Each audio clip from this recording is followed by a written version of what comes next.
큰 그림을 그려드릴게요. 이제부터 약간 저희가 큰 그림을 하면은 진짜 큰 도화지에 이렇게 그리는 거라 생각하시면 돼요.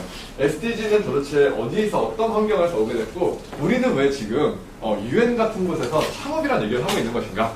왜 도시 문제랑 뭐 이런 것들이 다 결합돼가지고 이 프로그램의 정체는 도대체 무엇이고 어떻게 어쩌다 여기까지 오게 됐는가 하는 그림을 조금 그려드리도록 할게요.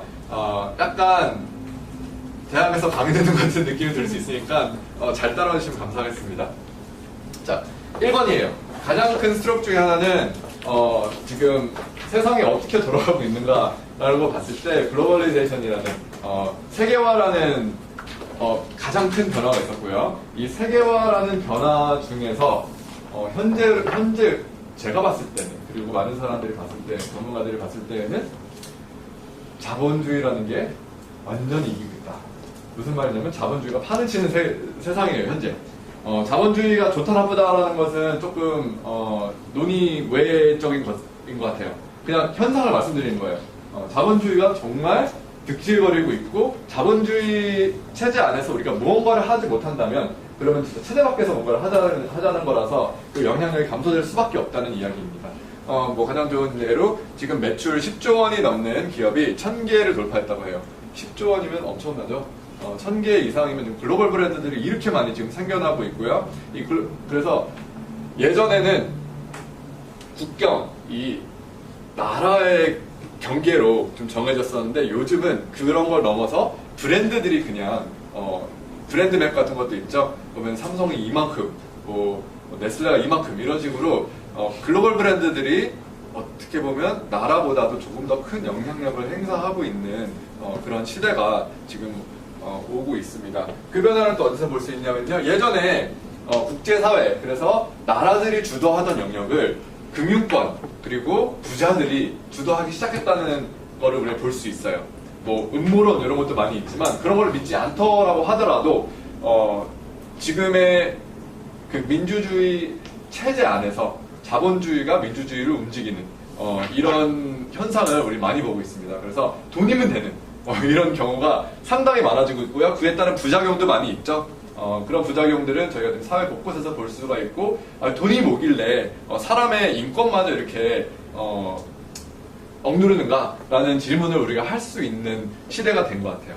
그래서 우리가 이 자본주의를 잘 이해하고 이 자본주의를 이용해서 우리가 어떤 인간 중심 사회를 만들어 가는 데 있어서 유엔은 무언가를 하고 싶은 거고, 그 과정에 있어서 여러분들이 지금 도움을 주시러 온 거예요. 저희는 이 SDG라는 거를 인도주의적인 그리고 인간 중심적인 세상을 만드는데 되게 아주 용이한 툴이라고 생각을 하고요. 그 툴을 어떻게 활용할지 지금 테스트를 하는 시기라고 생각하시면 될 것 같습니다. 저희도 많이 해본 적이 없고요. 저희도 이게 성공할지 잘 모르겠어요. 유엔이 좀 큰 리스크를 테이킹하면서 지금 이노베이션 그리고 SDG 임플리멘테이션을 지금 준비를 하고 있는 겁니다. 그래서 그 시도 중에 하나라고 생각해 주시면 좋겠고요. 여러분들이 이거를 성공을 시키면 성공시킬수록 다른 유엔 기구, 다른 국제사회 분야들에서 저희 이 아이디어를 많이 가져갈 거라고 저는 좀 생각을 하고 있습니다. 자, 그래서 지금 뭐 예전에 보면 금융, 무기, 정보기술 이런 것들이 정말 큰 분야들이고 정말 많은 돈들이 있는 분야인데, 이제는 어떤 그 국가의 통제를 넘어서서 이제는 기업들이 다 이렇게 돌리고 있어요. 그래서 뭐 미국에서 이런 금융권들을 완화시켜주지 않을 거야? 그러면 딴 데 가서 할 거야? 하고 딴 데 가서 하는 글로벌리제이션이 이렇게 국가의 힘을 제한하기 시작했습니다. 그래서 지금 새로운 시대가 열리고 있고요. 이 새로운 시대의 중심에는 기업들이 있습니다. 기업들이 주도하는 많은 세상의 세상 환경의 세상 환경을 결정하는 요소들인데요. 기업들이 예전에는 국가가 결정하는 것들을 결정하기 시작해서 우리는 기업들을 활용해서 그래서 사회적인 결정들도 같이 내릴 수 있게 준비를 하고 있는 겁니다. 또 다른 페인트 브러쉬가 하나 더 있다면 도시화라는 문제예요. 도시화라는 문제가 얼마나 중요하냐면요. 제가 예전에 큰 대기업 회장님을 이렇게 뭐라고 해야 되나 만날 수 있는 기회가 있었습니다. 그래서 그때 질문을 하나 했어요. 사업을 잘하기 위해서는 뭘 뭘 읽을 줄 알아야 되나요? 라고 했더니 그분이 하시는 말씀이 뭐냐면 제일 중요한 거, 특히 미래를 예측할 수 있는 거는 인구다라고 하더라고요. 그래서 그렇게 보면은 한국에서 장사를 할 수 있겠냐라고 하더라고요. 그래서 확실히 중국을 봐야겠네요 라고 저는 이제 그때 결론을 내린 거죠. 근데 그분이 그렇게 말씀하셨어요. 사업을 생각할 때 인구를 생각하지 않으면 안 된다. 왜냐하면 인구가 디맨드니까, 인구가 수요니까, 인구가 줄어가는 나라에서는 미래를 어떻게 보겠어요, 그죠? 인구를 보면 도시에 인구가 밀집이 되고 있다는 사실을 우리는 볼 수 있습니다. 그래서 지금 2030년까지 현재 한 50% 정도 도시화가 된 걸로 알고 있어요. 2030년에는 60%가 될 예정이라고 하고요. 2050년에는 다 프로젝션이 조금 다른데 66%에서 75%까지 지금 도시화가 되고 있다는 소식입니다. 그 말이 뭐냐면 세계 모든 문제는 이제 도시에 집중이 될 거고, 그리고 그거를 해결해주는 솔루션들, 그리고 기업들, 사업들은 또 도시에 몰리게 될 거라는 사실이에요. 그래서 우리가 도시 문제를 지금 발견하고 그 도시 문제와 관련된 사업들을 만드는 것이 미래 수요를 생각했을 때 상당히 똑똑한 현명한 판단이고, 그리고 도시 문제를 다루는 것이 그만큼 경제적인 요소도 많이 내포하고 있다는 것을 우리는 생각할 수 있을 것 같아요. 두 번째로, 도시의 인구가 많아지면서 어떤 변화가 또 지금 있냐면, 아까 글로벌리제이션을 통해가지고 국가가 약해지고 있다고 그랬잖아요. 또 국가가 약해집니다. 국가가 예전에 담당하던 부분을 이제 도시들이 조금씩 담당하기 시작했어요. 도시가 아무래도 커지다 보니까 예전에는 뭐 한국, 뭐 미국 뭐 이런 식으로 생각했다면 요즘에는 서울, 뉴욕, LA 이렇게 생각하기 시작했다는 거죠. 그러면서 이 각각 도시만의 특색이 나오기 시작하고 느낌이 다 다르잖아요. 예전에는 미국이라는 나라를 생각했다면 요즘에는 뉴욕을 생각하고 LA를 생각하고 이 도시가 느낌이 다르구나. 서울 생각하고 부산 생각하고 다 느낌이 다르잖아요. 이런 식으로 각각의 브랜딩도 다 도시로 중심이 되고 출입하는 것도 약간 도시로 왔다 갔다 하게 되는 그런, 예전에 그 도시국가 시대 이런 게 있었는데 그런 시대가 약간 돌아오는 느낌이 있습니다. 물론 국가의 권한이 전체적으로 없어지지 않습니다. 하지만 도시가 계속 부상을 하고 있고요. 인구가 많아지면서 결정할 수 있는 것도 많아지고 영향력도 커지고 기업들도 많아지고, 그렇기 때문에 도시와 협의를 해가지고 일을 해결하는 것이 매우 중요해지고 있다.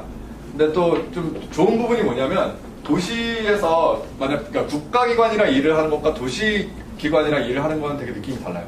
국가기관은 정말 좀 큰 그림을 가지고 일을 하는데, 도시기관은 정말 로컬한 문제들을 가지고 얘기를 많이 하거든요. 그래서 저희가 이번에 서울시랑 같이 이 행사를 준비하고 있는데요. 그러다 보니까 정말 그 시민들이 피부로 느낄 수 있는 문제들을 가지고 이야기를 할 수 있게 되었습니다. 그래서 창업이라는 테마를 가지고 준비를 할 때에는 도시랑 일하는 게 정말 적절하다라는 지금 저희는 결론을 내리고 있습니다. 네, 드디어 나왔습니다. 4차 산업혁명이라는 게 도대체 왜 이렇게 많이 들리고, 지금 세계 경제 포럼에서 이야기가 나와가지고 또 엄청 떠버렸죠. 4차 산업혁명에 대해서 대부분 다 들어보셨을 거고, 대부분 다 어느 정도는 좀 퍼밀리어 하실 건데, 제가 키워드 2개로 4차 산업혁명의 방향성을 좀 설명을 해드리고 넘어가도록 하겠습니다. 제가 이해하는 4차 산업혁명의 가장 코어 키워드가 2개 있습니다. 하나는 싱귤러리티고 두 번째는 컨버전스. 이 2개의 단어로 4차 산업혁명을 잘 설명할 수 있을 것 같은데요. 싱귤러리티라는 개념을 설명하면 컨버전스 자연스럽게 설명이 되니까 하나만 설명할게요. 싱귤러리티라는 거는 또 인류 역사학적으로 봤을 때 기술이 발전하는 속도를 이야기하고 있습니다. 예전에는 만 년 동안 기술의 진보가 예를 들어서 여기서부터 한 여기까지 있었다 그러면은 그 다음 그러니까 마지막 1000년에 기술 진보가 또 이만큼 올라갔고요. 마지막 100년에 기술 진보가 이만큼 됐고, 지금 마지막 한 20년에 기술 진보가 이렇게 돼가고 있고, 그리고 지금 현재 그러니까 이 패턴대로 간다면 기술의 진보는 도대체 어디로 갈 것인가 라고 했을 때 기하급수적으로 올라가다가 어느 한순간 기술이 무한대로 올라가 버릴 것이다 라는 가정이 바로 싱귤러리티를 뒷받침하는 가정이에요. 어썸션입니다. 그래서 그게 실제로 기하급수적으로 올라갈 수 있을까 없을까 라는 문제를 떠나서 싱귤러리티는 그렇게 된다는 거를 지금 예측하고 있는 거고, 어느 한순간 우리가 지금 생각하고 있는 기술들, 뭐 마이크 기술, 뭐 시각 기술 이런 것들이 다 하나가 돼가지고 어떻게 보면 인간과 어떤 하나의 동체로 작동을 하게 되고, 이 테크놀로지가 다 합쳐지고 융합돼가지고 더 이상 우리가 기술을 따로따로 생각할 수 없게 되는, 그 기술이 또 자기 자신이 알아서 진보를 하는 그런 상태를 이야기하는 거고, 싱귤라리티라는 것은 이 기술에 딱 그 힐링 포인트가 있어서 그때부터는 모든 게 다 일원화된다라고 해서 싱귤라리티라고 부르는 거예요. 싱귤라리티의 개념 안에는 컨버전스가 다 내포되어 있죠. 우리가 생각하는 모든 분야들이 다 하나로 지금 모아지고 있는 그 과정이 이제 컨버전스가 될 것입니다. 그래서 그 과정에 있어서 우리가 어떤 기술적인 또 환경이 나오고, 그리고 어떤 또 미래를 예측할 수 있느냐, 가까운 미래를 예측할 수 있느냐에서 4차 산업혁명이라는 것을 사람들이 지금 예견하고 있고, 이미 왔다, 이미 지나가고 있다, 이미 뭐 아니면 아직 멀었다, 뭐 여러 가지 견해들이 있어요. 하지만 방향성은 이렇다라고 이해를 하시면 우리가 1차 산업혁명이라고 하고요. 두 번째 산업혁명은 대량 생산이에요. 어셈블리 라인 아시죠? 포드라든가 이런 회사들이 나왔던 대량 생산. 세 번째는 자동화 해가지고 모든 게 오토메이션이 되는 그런 과정이 또 세 번째고요. 자동화하는 과정에서 컴퓨터라이제이션, 그래서 모든 게 지금 컴퓨터화 돼가고 있는 디지털 혁명도 3차 혁명 중에 하나라고 생각을 하시면 될 것 같습니다. 4차 산업혁명이 그래서 무엇이냐 하면은, 여기 그림에도 되게 뿌옇게 나와 있죠? 아무도 몰라요. 4차 산업혁명이 도대체 어떻게 생겨먹었고 어떻게 생길지 아무도 모릅니다. 사실 다 educated guess를 하고 있어요. 그렇죠? 가장 우리가 프리딕트할 수 있을 만한 것들을 프리딕트하고 있는데, 이게 사실 잘 모르는 거예요. 다만 여기에 나온 키워드는 뭐냐면 사이버 물리 시스템이라고 하더라고요. 뭐 그렇게 생각할 수도 있고, 어쨌거나 모든 게 다 연결될 것이다, 네트워크는 될 것이다, 이런 건 확실하고, 이 네트워크 된 것들이 예전에는 기계화돼서 되게 효율만 따졌는데 요즘은 플렉시빌리티도 따지는, 그래서 하나의 모습으로만 이런 대량 생산을 해버리는 그런 1차원적인 효율이 아니라, 우리가 필요한 거를 적재적소에 만들어낼 수 있고 제공할 수 있는 그런 다차원적인 그런 혁명이 있을 것이다 라는 예측이 있습니다. 하지만 아무도 몰라요. 아무도 모르고, 진짜 예측하기 어려운, 왜냐면 사람의 상상력에 달려있는 거니까 라고 생각하시면 될 것 같습니다. 네, 뭐 이런 얘기 많이 들으셨죠? 뭐 일자리가 감소될 것이다, 뭐 그런데요. 이거에 대해서도 견해가 많이 다릅니다. 다만 지금 가장 중요한 거는 우리가 지금 스타트업이라는 이야기도 많이 나오게 된 게, 이전에는 그냥 회사 나가가지고 똑같은 일을 아침부터 저녁까지 하고 나오면 그냥 밥벌이가 됐었는데, 그 일을 이제 기계가 해준다는 거예요. 특히 뭐 노동이 들어가는 부분이라, 막노동이 들어간다는 부분, 팔을 쓰고 힘을 쓰고 하는 부분은 더더욱 기계들이 다 리플레이스를 하고 있기 때문에 사람이 그러면 무슨 일을 이제 해야 되죠? 라는 질문이 나오게 되겠죠. 여기에 대한 답은 뭐 너무 당연하겠죠. 그러면 만약에 이런 시대가 오고 이런 세상이 온다면, 우리는 스타트업 같은 거를 왜 하는 걸까? 스타트업 같은 거를 하면서 사람만이 할 수 있는 일을 하기 시작했다는 거죠. 사람들이. 그래서 이렇게 창의적으로 뭔가 새로운 거를 만들어내는 이런 스타트업 같은 스타트업을 하는 이런 활동 자체는 기계가 하기 어려우니까, AI가 지금 절대 따라올 수 없는 영역이니까 사람들이 하고 있다라고 저희가 이 현상을 설명할 수 있을 것 같은데요. 실제로 그렇습니다. 비즈니스를 해도 기계가 할 수 있는 부분과 사람이 할 수 있는 부분을 잘 나눠서, 그리고 우리는 계속 사람만이 할 수 있는 부분을 가지고 이제 일자리 창출이라든가 이런 걸 논의할 수 있을 것 같습니다. 기계가 많이 나오고 기계가 진보하고 발전하면서 또 다른 문제가 생겼습니다. 어떤 문제가 생겼냐면요, 이건 미국이에요. 미국에서 좀 독특한 현상이 나왔습니다. 1948년부터 1970년까지 미국이 되게 좋은 얘기가 뭐냐면, 기술을 되게 빨리 적용했던 큰 경제 규모가 있는 그런 경제인데요. 미국이 기술적인 진보를 쭉 하면서 임금이에요. 하나는 프로덕티비티 해가지고 생산성이고요. 두 번째 빨간 거는 임금입니다. 그래서 생산성이 올라간 것과 똑같이 임금이 1970년까지 올라가다가 어느 한순간부터 기술의 진보는 계속 올라가서 각 사람마다 생산하는 부분은 계속 커지고 있는데 그 기술적인 진보에 대한 리턴은 사람한테 가기를 멈췄어요. 그리고서는 누구한테 가냐 그러면 여기에서 나온 이 돈은 누가 도대체 가져가는 거냐 하면은 기술을 보유하고 있는 사람들, 기계를 가진 사람들한테 돌아가게 되는 거예요. 주로 주주들이 되겠죠. 그러면 투자했던 사람들, 그러니까 금융이죠. 투자했던 사람들이 결국에는 돈을 더 받아가게 되고 일을 한 사람들한테는 그 돈이 돌아가지 않는 그런 시스템이 지금 가속화되고 있다. 그렇죠? 계속 이렇게 경제가 갈 거고 우리가 만약에 계속 이런 기술 중심 경제로 나아간다면 이런 문제는 우리가 생각해봐야 되는 것이 아니냐라는 것을 여러분들한테 좀 던집니다. 그래서 여러분들도 스타트업에 관심 있으시고 스타트업을 하실 수 있는 분들인데 이런 데에 대한 고민, 유엔이 지금 요거에 대한 솔루션을 지금 가지고 있지 않습니다. 현재 저희가 뭐 그래서 인구 더 줘라라고 해서 인구를 더 주는 것도 아니잖아요. 결국에는 기업에서 해결해야 되고 해소해야 될 문제예요. 이런 사회적인 문제도 결국에는 정부에서 할 수 있는 게 되게 리밋되어 있어요.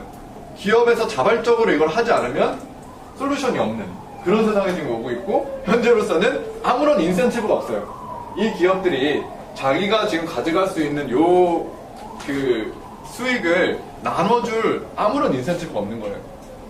이 환경을 우리는 최대한 옵티마이즈 해가지고 적어도 어느 정도 분배가 일어날 수 있게 이런 환경을 만들어주는 게 정말 중요하고요. 요거는 정부에서 정책으로 야 너네 이렇게 안 하면 혼낼 거야, 이렇게 하면 벌금 물린다, 이런 식으로 하는 건 너무 단편적인 솔루션인 것 같아요.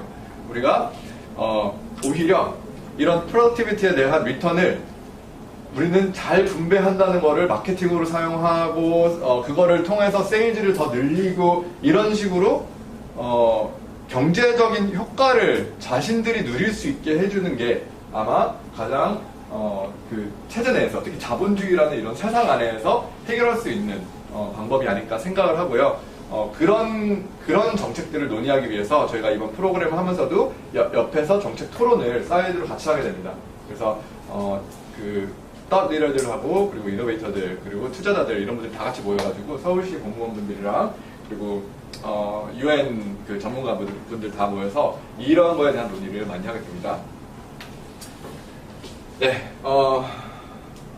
이 얘기를 하고 그 와중에 이제 새로운 어떤 툴이 하나 나왔습니다. 다 들어보신 적이 있으시겠지만 UN의 지속가능 발전 목표라는 SDGs가 한 1990년대부터 활발하게 논의가 됐어요. 그리고 나서 MDG라는 그 새천년 개발 목표가 출범이 됐고요. 그게 2015년을 끝나면서 새로 SDG라고 그 지속가능 발전 목표가 17개 나오게 됐습니다. 이 목표라는 게 참 재미있는 게 UN에서 재미를 많이 봤어요. 목표를 만들어가지고 8개 목표를 만들어서 정말 많은 사람들이 UN의 활동에 참여를 하게 됐습니다. 그러고서는 UN도 펀딩을 이만큼 많이 얻어가게 됐어요. 그래서 UN이 너무 이거를 좋은 전략이다라고 생각을 해가지고 이거를 더 확대하고 업그레이드 시킨 게 지금 SDG입니다.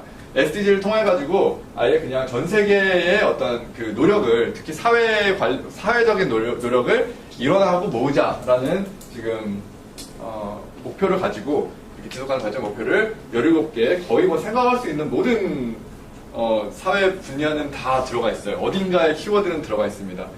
이 목표가 정말 중요한 게 뭐냐면 보편성이 있다는 거예요. 무슨 말이냐면요. UN에는 193개 회원국이 있어요. 이 나라들이 모두 만장일치로 어프로브를 한 17개 목표예요.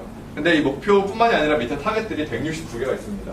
이러면 사회가 어떻게 발전해야 되는지를 전 세계적으로 어떻게든 합의를 이끌어낸 거예요. 근데 또 재밌는 게 193개 회원국만 이렇게 이야기한 게 아닙니다.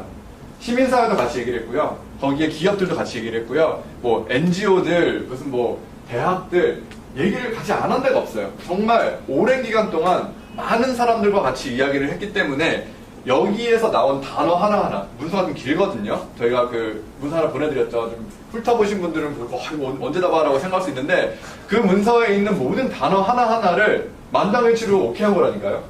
그 말이 뭐냐면요. 거기에 있는 키워드 하나만 가지고 우리 회사가 이 단어 하나에 기여를 하고 있다라고 얘기를 해도 누군가 무시를 할 수 없어요. 예전에 사회적 기업들의 문제가 뭐였을까요? 우리가 돈도 벌고 싶고 그리고 좋은 일도 하고 싶은데 문제가 너무 컸어요. 좋은 일을 하려니까 우선은 너무 모호한 거야. 우리의 소셜 임팩트라는 거를 재서 보여주고 수치화해서 보여주고 이래야 누군가 보고서 너네 했네 라고 얘기를 해주는데 너무 힘든 거야. 기준이 모호하고 너무 여러 개고 우리가 이거 좋은 일 많이 하잖아요. 그래서 좀 자극적으로 좋은 일을 해줘야 되는 거예요. 장애 있는 분들, 그러니까 핸디캡 분들만 도와준다거나 뭔가 딱 보여줄 수 있어야 되는 거야. 그러니까 어려워지는 거예요. 우리가 사회를 간접적으로 도와주는 것에 대해서는 아무도 안 알아주는 거야. 그게 어떻게 사회공헌이야? 라고 얘기를 하는 거죠. 하지만 그 사회공헌에 대한 데피니션을 이제 정해준 거예요. 유엔이 정해줬고, 그래서 유엔에 우리는 몇 번 목표에 어떤 타겟을 가지고 사회적인 공헌을 하고 있습니다라고 하면 아무도 무시 못해요. 그게 가장 지금 SDG의 파워풀한 부분 중 하나예요. 그래서 이분들이 이제 자기 사업 아이디어를 가지고 이야기를 많이 할 거예요. 그 사업 아이디어를 가지고 이야기할 때 SDG랑 결합시키는 과정을 좀 도와주시면 좋을 것 같아요. 이분들이 그러니까 진짜 상관없는 사업일 수도 있어요. 나중에 예시로 보여드리겠지만 여기 있죠? 없네. 예시로 보여드리겠지만 나이키 러닝 앱이라는 걸 아시는 분, 나이키 러닝 앱을 써보신 분들이 있을 거예요. 이게 뭐냐면 자기가 운동한다는 걸 과시하기 위한 아주 좀 과시용 페이스북용 앱입니다. 나는 I'm fit, I'm healthy 이거를 보여주고 자기 성취감, 나는 오늘 이만큼 뛰었어라는 거를 자기가 잴 수 있고 그거를 지도를 해서 보여주잖아요. 그거를 이제 페이스북으로 올리게 됩니다. 사회적인 목적을 가지고 나이키가 만들었을까요? 전혀 그렇지 않아요. 완전 상업적으로 자기네 브랜드와 이런 어떤 피트니스 이런 것과 결합해가지고 보여주기 위해서 그리고 사람들의 어떤 그런 좀 뽐내고 싶은 이런 마음을 활용해가지고 한 마케팅 툴인데 사실은 이 앱이 엄청 SDG에 기여하는 게 많다는 거죠. 보면은 3번에 Health and Well-being이라는 목표가 있어요. 이 목표에 직간접적으로 기여를 하고 있는 건 나이키를 알고 있었을까요? 몰랐을까요? 몰랐죠, 처음엔? 근데 생각해보니까 맞거든요. 근데 보면은 되게 웃긴 게 지금 서울시 우리가 도시 문제 얘기를 했는데요. 건강 문제도 있잖아요. 우리 보건도 하나의 주제인데 서울시 지금 엄청난 돈을 들여가지고 걷기 프로젝트 하고 있는 거 아세요? 서울시에서 많이 걷게 하려고 운동하게 하려고 엄청난 돈과 정책적인 노력과 로비와 이런 걸 다 하고 있어요. 되게 웃기죠. 지금 서울로 7017 있죠. 이것도 왜 만들었을까요? 많이 걷게 하기 위해서. 박원순 시장님께서 그걸 아예 정책을 기조로 삼아가지고 지금 열심히 노력해가지고 정말 몇백억, 몇천억까지도 지금 돈을 써붓고 있는데 나이키 러닝 앱이 지금 줄 수 있는 효과와 이 몇천억이 들어간 효과와 어떻게 보면은 조금 비교를 할 수 있다는 것 자체가 너무 웃긴 거예요. 그렇기 때문에 저희가 지금 제안하는 거는 공적인 분야에서 어떤 목적을 이루고자 하면 이 민간 부문도 같이 협력해서 해라. 너네가 7017 서울로 7017 짓는 거 너무 좋다. 이런 거를 지으려면 또 사기업들이 이렇게 모티베이션을 줄 수 있는 것들을 같이 붙여가지고 여기서 할 수 있는 건 여기서, 저기서 할 수 있는 건 저기서 하면은 비용도 절감되고 또 얼마나 효과도 많겠냐라는 게 저희 질문이고 저희 민간 협력을 하자는 거의 가장 기본적인 취지예요. 그래서 Public-Private Partnership이라고 부르는데 이런 파트너십들을 많이 만드는 거를 지금 저희는 목표로 하고 있고요. 모든 기업에는 어쨌거나 무슨 사회적인 기여가 있어요.